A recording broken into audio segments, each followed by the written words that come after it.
everybody, welcome back to my little corner of the internet where I will talk about the stories of my life, my work both as a comic book author and a translator, my cats Heihei and Serengeti, and the occasional movie, book or TV series review and recommendation, as well as some rants if the feeling hits. Today I'm going to go for a recommendation because it's been a long time since we had one of those, and also I want to be positive for the next months. But first, a warning. As much as I love comics, movies and so on, that doesn't hold a candle about how much I love baseball. Baseball is my life and I adore the game, so I may get a little bit overexcited here. Because today I want to recommend you to a baseball manga that you might probably not have heard about before. Baseball is incredibly popular in Japan for good reasons. They're damn good at it, and they just won a championship at the World Baseball Classic this year, and they are usually the number one in every tournament that includes them. So of course, with the sport genre, there are a ton, and I mean a ton, of baseball manga. From Major to Okuri Fukuri Bate, there is a bit of every possible flavor of story within the diamond. But my absolute favorite is one that mixes another genre of manga with the sports one, the delinquent manga. So today, we're going to talk about Masanori Morita's Rookies. Baseball is called America's pastime and the king of sports in Mexico, but we don't hold a candle to the love and enthusiasm that Japan has for their baseball teams, especially the high school level ones. There are two countrywide tournaments for each year in this level, known as Spring Koshien and Summer Koshien, due to the fact that the very last game of said tournament is played at the Hanshin Koshien Stadium in Nishonojima, Hyogo. I hope I pronounced that right. The tournament is quite hard to win, as basically if a team loses one game before the big tournament, they are out of the competition until next time. And as first-year students are not usually allowed to play in the tournament, that means that the baseball players have 5 chances in their whole high school career to play at the Koshien. This is quite important for the argument of rookies, and to be honest, for the argument of every single high school baseball manga, as the goal of reaching the Koshien is the same for all of them, from Ace of Diamond to Okuki Fukuri Bate. Because of how important the tournament is to Japan, not only we have families traveling from far away to watch their sons play, there's also strict discipline code that means that if a school has a scandal related to the team members in a specific criminal activities like violence, drug or alcohol, the school would be forbidden to participate on the same year as the scandal was uncovered. This will also be important later on. Another term we have to be familiar with before I start telling you how wonderful the Rookies manga is the Japanese Yankee. These are juvenile delinquents, usually wearing perms or pompadours, considered very poor students by their teachers, not just because they constantly miss classes, but also because they form gangs and cause many fights both within the school and outside. Think of characters like Great Teacher Onizuka or Kuwawara from Yu Yu Hakusho, and you have a Yankee. And because the Yankee were the perfect example of rebellion against the system, well, we have a ton of manga revolving around them, either as the heroes or as the villains against a more well-to-do hero who respects the rules and the status quo. So, if the Yankee rebel on going against the rules and the commonly accepted behaviour for teenagers, skipping school and smoking, and the baseball teams are most known for being goody-two-shoes citizens and athletes, how do you mix them both to do a good baseball story? Well, if you ask Masanori Morita, with great skill and talent, because Rookies is exactly that. A baseball team formed by Yankee who never lose their rebellious side, but are also hell-bent into getting to Koshien. But I am getting ahead of myself, because I am very excited to tell you about this great manga. Let me summarize the plot of Rookies for you all. Koichi Kawato is the newest teacher at Futakotamaga High School, a school that has a terrible reputation due to their baseball club being a wretched hive of scum and villainy.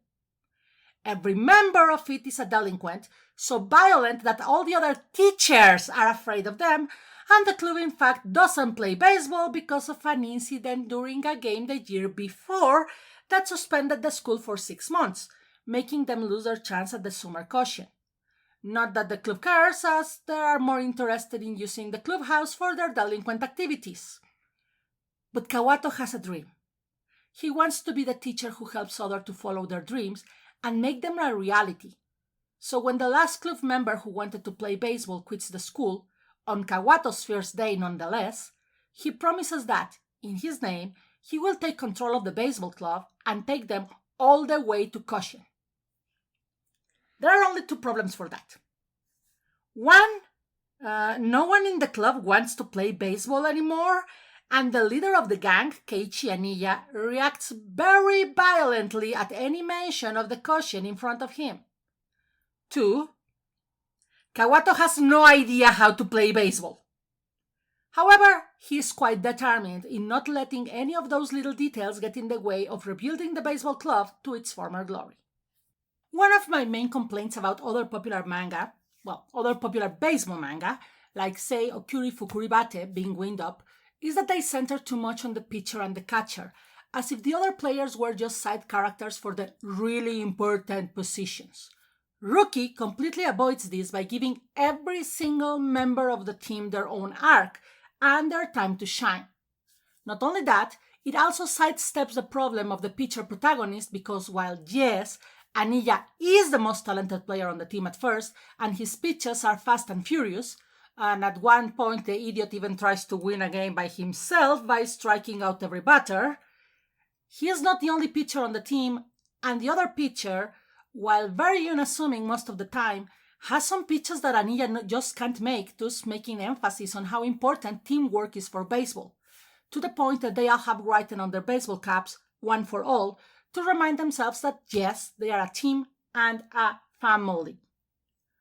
More interestingly, the captain of the team here is not the pitcher, nor the catcher, nor the most talented player, or the worst delinquent.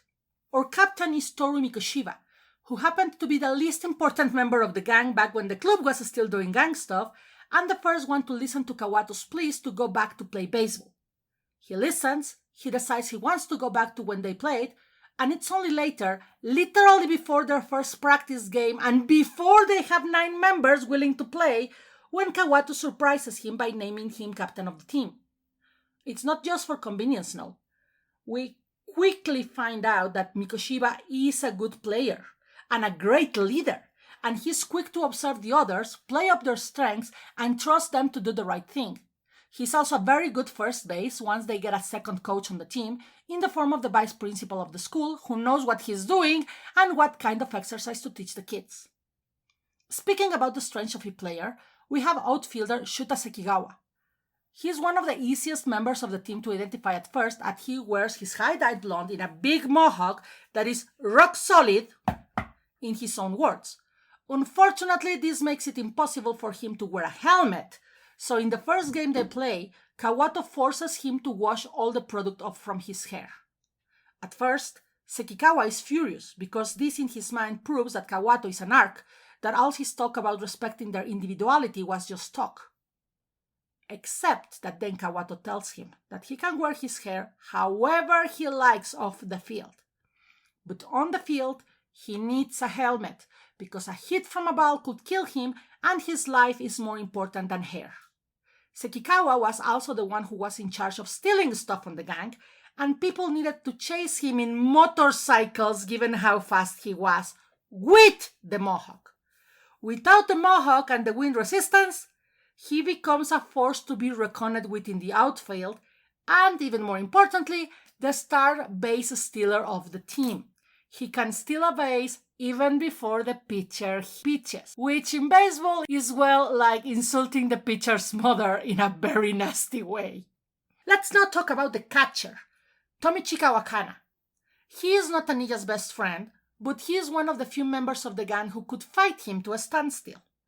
He was the third one to join the team after seeing how Kawato was willing to get fired in order to get him to the soccer team. Long story, but basically someone told Kawato that Wakana's dream was to play soccer. And there is nothing, I mean nothing, that Kawato won't do to help someone fulfill their dreams. Yes, even get fired. Anyway, once Wakana joined the team, the rest started following fast, and he was the sort of second of command. Interestingly, despite being a rude fighter, he was very afraid of the ball, so he used it to flinch when Aniya pitched. Until he decided that the best way to combat that fear was to get someone from the team to bat directly towards his face while he was holding a tire. You can't say that these kids are not inventive and proactive, can you? If I were to summarize every single one of the players and the arcs, we'd be here for like 9 innings, so I won't. Besides, many of them are not just inside of the diamond, and thus explaining them would take too long. It's the beauty of this manga, of course, and the live-action adaptation that was made in 2008 with Ryuta Sato as Kawato and an amazing cast for the rest of the team, most of them looking pretty much like their manga counterparts. The main exception being Shingo, the third base, who looks a little bit softer in the live action, but I'm still amazed that they managed to find an actor like Yu Shirota who just towers over everyone else. Now, yes, there is a bit of protagonism given to the pitcher, don't get me wrong. Aniya and his reasons to stop playing baseball are still a driving part of the plot, even after Aniya joins the team as the star pitcher, and his choices and actions are given a bit more importance than those of everybody else, because he's not only the star pitcher and one of their best batters, he's also the leader of the gang. So even if once the team is formed, Mikoshiba is the authority and the one they follow as captain, Aniya still holds a lot of power within the group. Not that the others fear him now. There are as many infights in the team as there were when they were a gang, except that before, teachers were afraid of the fights as they thought they were done out of anger and a desire to hurt the others. But once they are back in the diamond, Kawato realizes that many, if not all of the fights, are their way to express their feelings, both of elation and worry. Of course, there is one thing that I haven't mentioned, and that is that Kawato is not a peaceful, always happy-go-lucky guy, nor a serious, respectful man like Mark Takarai from The Seer with Love. No. Kawato is a rookie teacher, in his own words, with only 1 year under his belt for experience.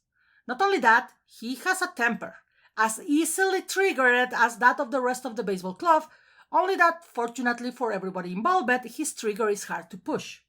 You just have to make fun of other people's dream, and then you are in big trouble. He also has a huge issue with teachers that don't try to support their students in every way they can, but usually when he meets those, he manages to solve the conflict with words and not with fists. Because you see, he was hired originally not to help the baseball club or the students in need. To the contrary, the director of the school hired him specifically to destroy the baseball club, making it so that either the students resigned from school without being expelled, as an expulsion would be against the school's perfect record, or Kawato resigned after a fight as he had done for his previous school. There was this incident, you see, and the first thing we learn about that is the version the director tells us. Kawato got in a fight in his previous school with a student and threw a student out of a window in the second floor. Later, he resigned in order to save the school's reputation, and that is what the director of Futako Tamagawa is counting on. What he doesn't know is that the whole thing was an accident. The student in question was carrying a weapon. Kawato tried to disarm him in order to avoid him being expelled, and when he was attacked, he defended himself with a judo move that unfortunately happened to be next to an open window. And there is the thing. When we find out the truth, it's because the student in question gets in a fight with Aniya to defend Kawato's honor, insulted because Aniya thinks that Kawato is a bad teacher who is only in it for a paycheck. Not only that, the kid reformed himself after getting recovery and is now studying to become a teacher himself, following Kawato's footsteps. This is the strength of rookies. It gives you full stories of people who make mistakes but can also fix them with some effort. And with a bit of teamwork, even a rookie who is starting his path in a chosen dream can flutter, glitter, and reach the stars. Unfortunately, despite being one of the best-selling manga series in Japan, with more than 21 million copies in circulation of its 24 volumes, it has not been translated to English officially yet. Although there is a French version published by Tonkam, which is the one I have, and an Italian one by Star Comics, which might be a little bit easier to read if you don't know Japanese. It's also funny as neither Italy nor France have a big baseball tradition like in the USA, but whatever. It's also funny that there is no anime version of Rookies, although if you can get the DVDs of the live action, which also includes a movie called Rookies Graduation, I absolutely think that it will be worth your while, especially if you are either a baseball fan or a fan of movies like Major Leagues, Little Big Leagues, A League of Their Own, or The Bad News Bears. I want to thank my dear patrons Mitch Hyman, Elaine Ho, Jessic, and Ali Riley, as well as my first supporter Tanya Pineda and the most amazing Amy Song, without whom none of my videos would be possible. I also want to remind you that if you want to support these and my other projects and get your name mentioned here, you can do so at patreon.com/Alisa, written link on the description, as I know my name can be hard to spell. And with just $1 a month, you will always be thanked in my videos, as well as get access to a ton of art before anyone else and get the chance to suggest future subjects for videos too.